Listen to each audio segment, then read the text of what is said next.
तो देखो, आपका क्वेश्चन था क्या, हमने देखा था ईस्ट और वेस्ट की ओर अगर कोई कंट्री होगी किससे, प्राइम मेरिडियन से, जीएमटी से, तो उसको प्लस और माइनस में हम कर सकते हैं। लेकिन अगर नॉर्थ और साउथ में होगा तो उसको क्या करेंगे, ये है ना। तो पहला पॉइंट इसमें आप ये याद रखोगे कि मैंने पहले ही दिन बोला, इसको नजर रखना, हाँ, इसको माउश। तो मैंने पहले ही दिन बोला कि जो टाइम है ना वो हम खाली लॉन्गिट्यूडनल लाइन से ही डिटरमाइन कर सकते हैं, लैटिट्यूडनल से टाइम नहीं होता है।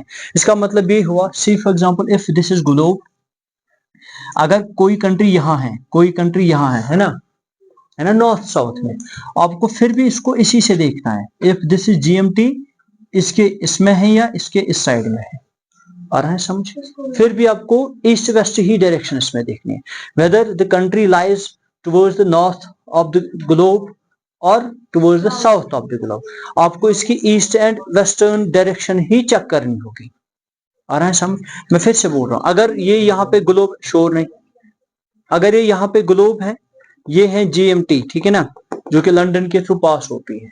तो अगर कोई कंट्री अब नॉर्थ में है, कोई कंट्री साउथ में है, तो हमें क्या करना है, हमें इस जीएमटी से लेके इसको देखना है कि सर ये ईस्ट की ओर है और ये वेस्ट की ओर है। तो उसी फॉर्मूला के अकॉर्डिंग वेस्ट में हम जैसे प्लस या माइनस जो भी हमने पढ़ा है उसके अकॉर्डिंग इसका टाइम हम निकालेंगे। आया समझ। तो टाइम कैसे हम निकालते हैं किसी भी कंट्री का एग्जैक्ट टाइम, हमने ये 2-3 कंट्री का यहाँ पे प्रैक्टिकल भी किया है।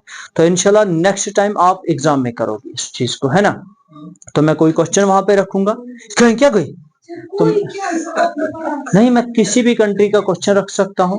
मैं प्रोसीजर मैं दूंगा ना, डेटा, कुछ डेटा मैं दूंगा, आपको कुछ डेटा उसका निकालना। जैसे मैं उनका जो प्राइम मेरिडियन टाइम जो लाइन है ना, टाइम लाइन, जैसे इंडियन स्टैंडर्ड टाइम, उस कंट्री का स्टैंडर्ड टाइम लाइन क्या है, लॉन्गिट्यूडनल स्टैंडर्ड क्या है, वो मैं दूंगा। उसको कंपेयर करेंगे हम इंडिया के साथ, ठीक है ना। सो आपको क्या करना पड़ेगा, आपको उसी कंट्री का टाइम निकालना पड़ेगा। The procedure will be same जो हमने सीखा है। प्रोसीजर क्या, इंडिया के साथ प्लस करो या माइनस करो, फिर जितने भी डिग्रीज का फासला होगा, डिफरेंस होगा, उसको कन्वर्ट करो मिनट्स में, मिनट्स के बाद घंटे में तब्दील कर लो तो हो जाएगा उसका, ठीक है। Now move to another topic of the same chapter which is strategic location of in India, ठीक है ना, strategic central location in India। अब देखेंगे सबसे पहले हमने ग्लोब पे इसकी पूरी लोकेशन चेक की। सर ग्लोब पे फिर से एक बार मैं रिपीट कर रहा हूँ, ग्लोब पे नॉर्थ साइड में है और ईस्ट साइड में है, north eastern side of the globe Hindustan है ना। तो हमने इसकी जो है लैटिट्यूडनल एंड लॉन्गिट्यूडनल एक्सटेंट भी पूरा कंप्लीट पढ़ा है पढ़ा ना। अच्छा, अब दूसरा पॉइंट आप अब आज ये लिखोगे, सर इसकी जो एक और लोकेशन है ना वो ये है कि इसमें जो एशिया में इसकी कहां पे लोकेशन है। अगर हम एशिया की बात करेंगे तो यहां पे याद रखोगे, एशिया की बात करेंगे, suppose this is Asia, Asia एक कंटिनेंट है जिसमें इंडिया भी रहता है। मैं पहले आपको इंडिया की पोजीशन एंड लोकेशन एशिया में समझाऊंगा, ठीक है।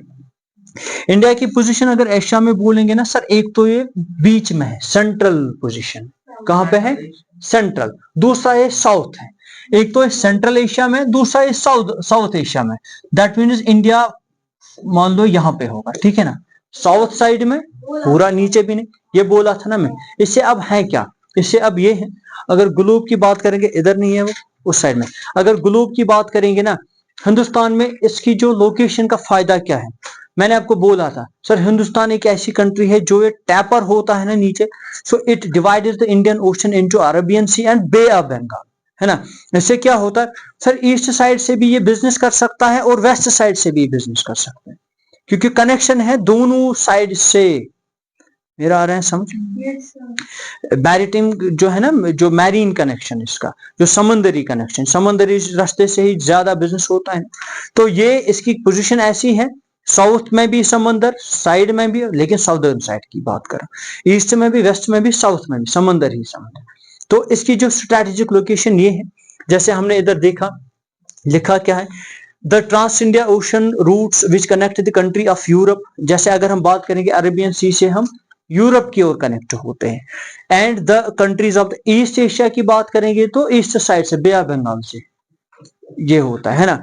तो सीधे the Deccan peninsula protrudes into the Indian Ocean, helping India to establish the close contact with the West Asia, Africa। देखो जो हमने देखा कि ये जो इस तरीके से टैपर होता है साउदर्न इंडिया, इसकी मदद से क्या होता है, हिंदुस्तान का जो कनेक्शन है ना, हिंदुस्तान का जो बिजनेस की बात अगर करेंगे, कनेक्टिविटी की बात करेंगे, वेस्ट एशिया के साथ है, अफ्रीका के साथ है और यूरोप के साथ है।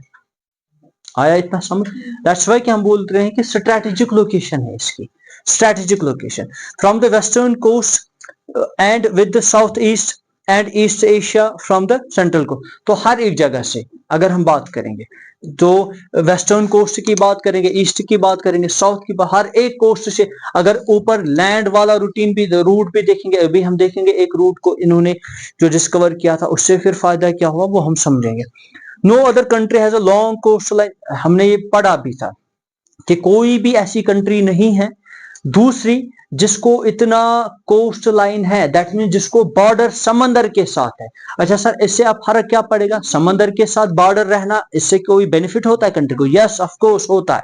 क्या होता है सर, समंदर के साथ बॉर्डर होता है, दैट मीन पोर्ट्स बहुत ज्यादा होंगे, जिन पोर्ट्स की मदद से दूसरी कंट्रीज में हम एक दूसरे को क्या करेंगे, कनेक्ट करके बिजनेस कर सकते हैं, ठीक है ना।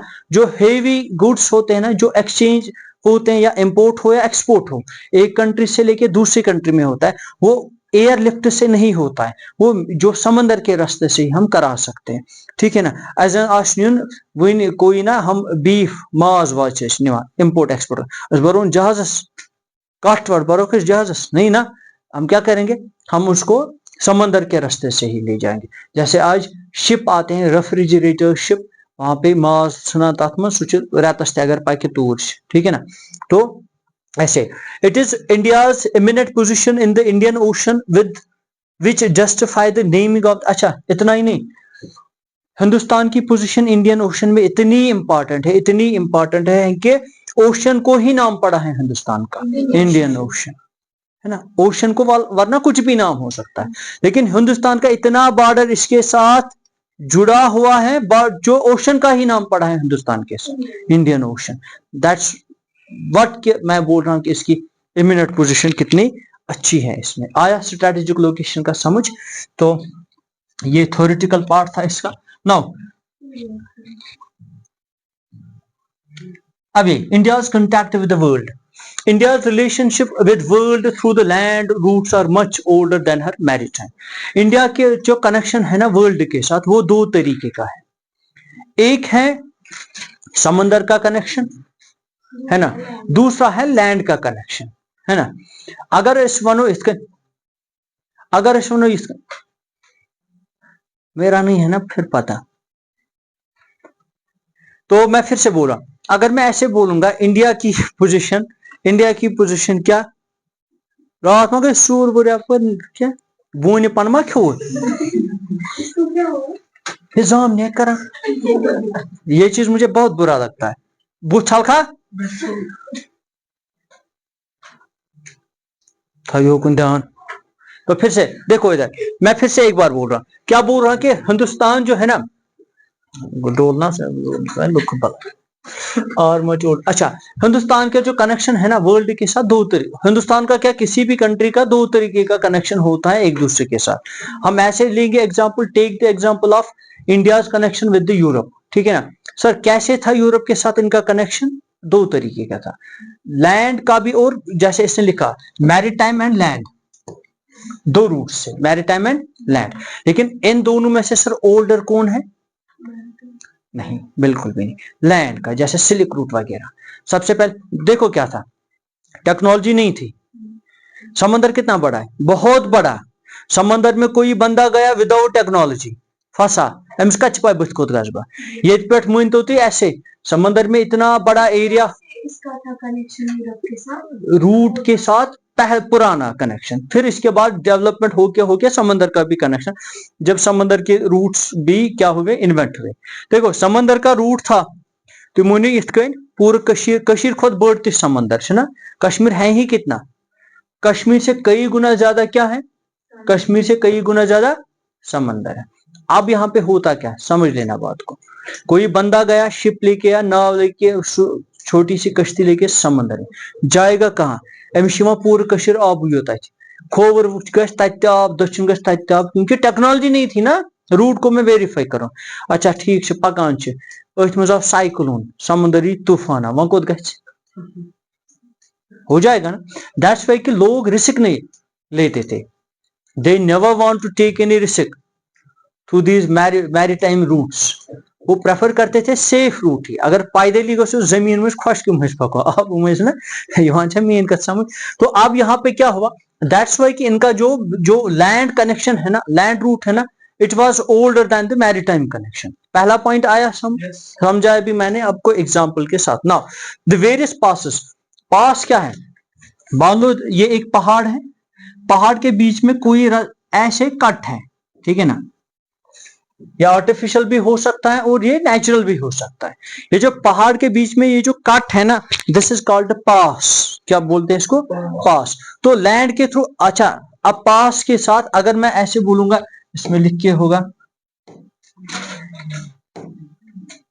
ये देखो अगर मैं इंडिया की बात करूंगा, यहां पे आप एक बार इसको देख लेना, पहले यहां पे हम समझेंगे इसके थ्रू। अगर हिंदुस्तान की बात करेंगे, ये इंडिया है ना, ये है मैरीटाइम कनेक्शन, ये है ना, ये है मैरीटाइम कनेक्शन। लेकिन ये जो ये है मैरीटाइम कनेक्शन, तो ये है लैंड वाला। लेकिन हमें पता है सर, हिंदुस्तान का जो नॉर्थ साइड है ना, ये पूरा ये है क्या, माउंटेन्स। पहाड़ को काट के कौन निकलेगा, उससे बेहतर तो समुद्र में डूब के मर जाओ, पहाड़स खसुन पत बेकिस मुल्कस वातन। और पहाड़ भी कौन से सर, पहाड़ mount Everest Nepal side, K2 Kanchenjunga, बड़े बड़े पहाड़ हिंदुस्तान, पूरे वर्ल्ड का नंबर 1 पहाड़ इसी में, नंबर 2 पहाड़ इसी में, 3 पहाड़ इसी में। अब देखो कहां से जाना है। तो हाँ, ये जो पास थे ना, कहीं कहीं भी काट था, वहां से जाके चाइना, चाइना से जाके सिल्क रूट, इस तरीके से निकलता था, यूरोप के साथ टच होता था। आवागोबर समझ। नेचुरल भी हो सकते हैं और हाँ, नेचुरल भी हैं और आर्टिफिशियल भी थे। आर्टिफिशियल अब कहां पे बनाएंगे, पहाड़ को खोद के नहीं, जहां पे थोड़ा पॉसिबिलिटी रहती है कि हम इस पास को बना लें। माउंट एवरेस्ट को थोड़ी पास बनाएंगे हम, तो पूरी उम्र जाएगी उसके साथ, पूरी टेक्नोलॉजी। यहाँ पे सोनमर्ग में जो जड़मूर टनल है ना, वो इतनी सी है, 70 किलोमीटर। उसको कितने साल हुए, मेरे ख्याल से 10-12 साल हुए, काटते हुए काटते हुए काटते हुए, फिर एक ऐसे करके हमने उसको टनल बना ली, है ना। तो ये छोटा सा है। अगर हम अब बात करेंगे माउंट एवरेस्ट को खोदना, कैसे परेशानी, तो इससे बेहतर है कि समुद्र। अच्छा यहाँ पे फिर से आ जाओ अपने वाले स्लाइड पे, ये पढ़ रहे हैं ना। The various passes across the mountains in the north have provided passages to the ancient travelers, while the oceans restricted such interaction for a long time. जो ऊपर से हमने देखे आपके कुछ पासेस थे, इन पासेस की वजह से पॉसिबल हुआ कि जो एंशिएंट ट्रैवलर्स थे, जो पुराने लोग थे, जिनको एक जगह से दूसरी जगह जाना था, वो भी इन्हीं पासेस के थ्रू आए। और वो जो किनके साथ, जो एंशिएंट ट्रैवलर्स थे, वो यूरोपियंस के साथ इंटरेक्ट हुए, या इजिप्ट के साथ इंटरेक्ट। हजरत अमीर कबीर वो कहाँ से आया, वो भी इन्हीं चाइनीज सिल्क रूट से आया है इधर, है ना। फिर यहाँ पे उसने क्या किया, अपना एक आइडिया दिया हमें कि रिलीजियस इस तरीके से बोलता है, और उसकी बदौलत तहज मेहरबानी कि आज मुसलमान ना, ना यून गंड था सी आप त्रेख आसान। तो अब देखो इधर, हाँ, तो interaction for a long time. अच्छा अब देखो, दैट्स वाई कि यहाँ पे क्या है, यहाँ पे एक और मसला ये है कि मैंने देखा कि एनिशियन ट्रैवलर्स को इन्हीं पासेस के थ्रू पैसेज मिला, और दैट्स वाई कि अब वो क्या है, अब वो जो है इनके थ्रू आपस में कनेक्ट होते थे। दूसरा पॉइंट याद रखोगे कि समंदर के रास्ते से वो सफर नहीं कर रहे थे, मैंने बोला लैक ऑफ टेक्नोलॉजी, है ना, ये पॉइंट याद रखोगे। These routes have contributed in the exchange. अच्छा इन रूट से अब कंट्रीब्यूट क्या होता था, या अब ऐसे बोलेंगे सर एक्सचेंज क्या होता था, है ना। रूट तो हमने देखा, पासेस के थ्रू रूट हमने देखा, लेकिन एक्सचेंज क्या होता था।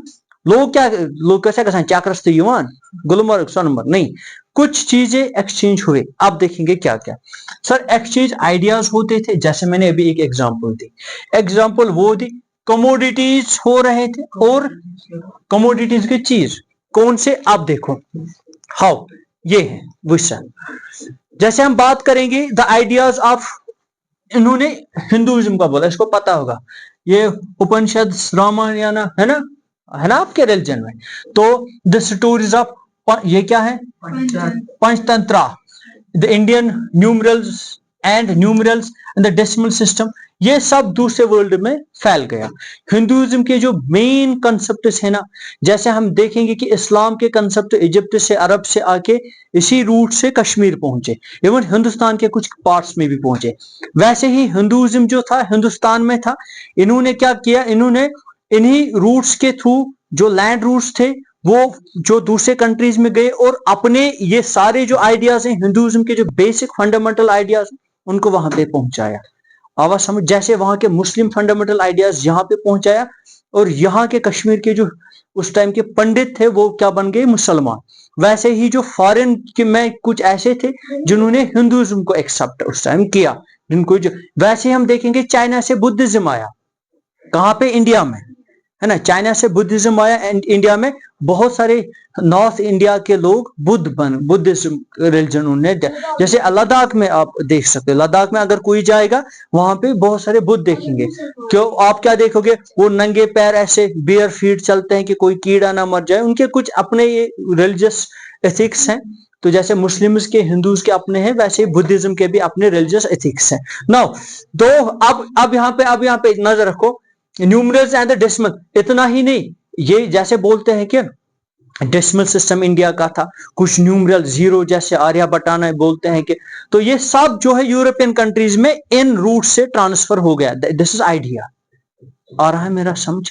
तो आइडियाज ट्रांसफर हुए सर, ठीक है, इतना आया समझ। Ideas means religious knowledge as well as the mathematic जो है उसकी नॉलेज, साइंस की नॉलेज एक दूसरे से इधर आ गई। सिर्फ फॉर एग्जांपल मैं ऐसे बोलूंगा, सबसे पहले थोड़ी ये इंडिया में मोबाइल फोन बना, नहीं ना, सबसे पहले थोड़ी हिंदुस्तान में ये बोर्ड बना होगा, स्मार्ट बोर्ड, नहीं ना। तो ये क्या है, आइडिया एक्सचेंज हो गया। आज किस तरीके से एक्सचेंज होता है, आज इसके दूसरे तरीके हैं, जैसे ऑनलाइन सिस्टम है आज, तो हो जाएगा, ठीक है। तो वैसे ही उस टाइम ऐसा सिस्टम नहीं था, उस टाइम सीधे रूट्स के थ्रू चलना पड़ता था in order to share the ideas and exchange the ideas. जैसे ही वैसे ही यूरोप से भी कुछ आइडियाज इधर आए होंगे, थोड़ी खाली हिंदुइज्म उधर जाया होगा, है ना, वहां से भी कुछ अच्छे आइडियाज आए होंगे। इतना ही नहीं, हिंदुस्तान से ही अगर बात करेंगे, स्पाइसेस, मसाल, Hindustan is best known for it is spices. हाँ, स्पाइसेस के लिए हिंदुस्तान माना जाता है, और सच में यहाँ पे बहुत, अगर जाओगे जम्मू से बाहर ही तक खाली मसाल मुश्किल बाजरस मजा तलान मसा, यहाँ भी होता है लेकिन हम वैसे नहीं करते हैं। तो अच्छा, दूसरा मुस्लिन, मुस्लिन क्या होता है, मुस्लिन इज टाइप ऑफ सिलिक, सिलिक ना सर, क्लोथ के लिए जो सिलिक, ये जो क्लोथ के लिए जो सिलिक होता है, ठीक है ना। तो ये अच्छा, दूसरे merchandise were taken from India to different countries, वैसे ही इन चीजों का बिजनेस हुआ दूसरे कंट्रीज में। अगर मैं एक और एग्जांपल आपको दूंगा, वो इंशाल्लाह 10th में आपको पढ़ना पड़ेगा। ये जो आलू है ना, पोटैटोज, ये सबसे पहले अमेरिका में उगाए गए, तो था ही नहीं कंसेप्ट दुनिया को कि आलू भी है कुछ चीज, पता ही नहीं था, ठीक है। तो आ रहा है समझ, तो पता ही नहीं था, तो अमेरिका ने डिस्कवर किया, तो एक्सचेंज हो गया दूसरी कंट्रीज में, ठीक है। अब देखो बेटा, जैसे वैसे ही यहाँ पे कुछ कमोडिटीज, मैंने बोला दो चीजें जो एक्सचेंज हुए, वे बोला ना मैंने, दो चीजें एक्सचेंज हुए, एक हुआ आइडिया, दूसरा हुआ कमोडिटीज। नजर रखो इधर, आइडियाज एंड कमोडिटीज। आइडियाज में मैंने बोला हिंदुइज्म के कुछ कंसेप्ट्स, मैंने बोला मैथमेटिक्स के कुछ कंसेप्ट्स, ये ऐसी चीजें ना, रिलीजियस कंसेप्ट, जो रिलीजियस प्रीचर्स आते थे, वो अपने, जैसे क्रिश्चियन मिशनरीज ने क्या किया, उन्होंने मिशनरीज को इधर लाया, जो मिशनरीज थे उनके, उन्होंने जो क्रिश्चियन मिशनरी को यहाँ पे प्रीच किया, लोगों को समझाया कि क्रिश्चियन रिलीजन क्या है, क्रिश्चियनिटी, तो आदू ने एक्सेप्ट भी किया, ठीक है ना। तो वैसे ही मुस्लिम भी थे, तो उन्होंने भी, वैसे ही हिंदुइज्म में भी कुछ ऐसे लोग थे, उन्होंने अपने रिलीजन का प्रीच किया और बाकियों को समझाया।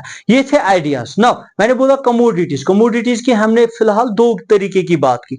हमने देखा कि जो मर्चेंटाइज, दैट मींस बिजनेस हो रहा था, स्पाइसेस का बिजनेस हो रहा था, मसाले जो थे, और muslin that means cotton, cloth वगैरह, जो भी क्लोथ रिलेटेड था इस चीज का। On the other hand, the influence of the Greek sculpture, architectural styles of dome, minarets from the West Asia can seen in the different parts of the country. इतना ही नहीं, एक और आइडियाज, आर्किटेक्चरल आइडियाज, बिल्डिंग बनाने के, architect होना तो building engineering वगैरह, वो आइडियाज भी इधर पहुंचे। सर कैसे हमें पता है वो आइडियाज वहां से पहुंचे? कहां से पहुंचे ये? सर ग्रीक से पहुंचे। और अगर हम ऐसे बोलेंगे ग्रीक कल्चर आए यहां से, तो ये वेस्ट एशिया से आए। वैसा वो अमीर कबीर जब यहाँ पे आए तो ये उसने बहुत सारे कंसेप्ट अपने साथ लाए। जैनुल आबदीन के टाइम पे भी बहुत सारे, जैसे वो कालीन कम कशीर सो कत पे सो ना तथी पे, थोड़ी हमें खुद आता था। पेपर मशी, समावार, बहुत सारे आइडियाज जहाँ पे। इवन एक टाइम कश्मीर में ऐसा था जो ये था ना कारपेट वीविंग वगैरह, कालीन वगैरह, इससे बहुत ज्यादा बिजनेस चल रहा था और लोगों का रोजगार इस पे डिपेंड था। तो वो हर एक घर में किसी ना किसी को एक जो कारपेट वीविंग का पता होता, कालीन कितने बनावा, क्योंकि सब लोग इसी में थे और करने को कुछ नहीं था, पैसा इसमें बहुत आता था, डिमांड हाई थी और लोग काम कर रहे थे साथ में। इतना ही नहीं, वैसे ही वेस्ट एशिया से कुछ स्ट्रक्चर्स भी साथ आए। जैसे हम देखेंगे दरगाह जो ना डोम इत या मस्जिदन पे डोम बनावा इत पत बनावा इतनस थवान तक झंडे, मस्जिदन पे ना डोम बनावा, या बनावा मीनार मस्जिदन। ये सारा वेस्ट एशिया से इस तरीके से जो यहाँ पे फिर झंडा वंडा लगाते हैं, इस तरीके से जो ये वेस्ट एशिया से आया है सारा कंसेप्ट। हिंदुस्तान का ये खुद का कंसेप्ट नहीं है। हम देखेंगे जो भी यहाँ पे मुगल रूलर्स थे, है ना, नहीं है ये। पाकिस्तान भी था ना, it was a part of India at that time, ठीक है ना। Before 47 Pakistan was also part of India. तो वहां से ही आया था ना ये सारा कुछ। पाकिस्तान में मीनारेट्स देखोगे, पाकिस्तान में आप डोम्स देखोगे, तो हमारा ये खुद का कंसेप्ट ना पाकिस्तान का है ना हिंदुस्तान का, ये वेस्ट एशिया से आया है। जो कि रिलीजियस फीचर्स थे, आर्किटेक्चर्स थे, तो उन्होंने ये यहां से लाया। आ रहा है इतना समझ? तो इसके बाद हुआ ये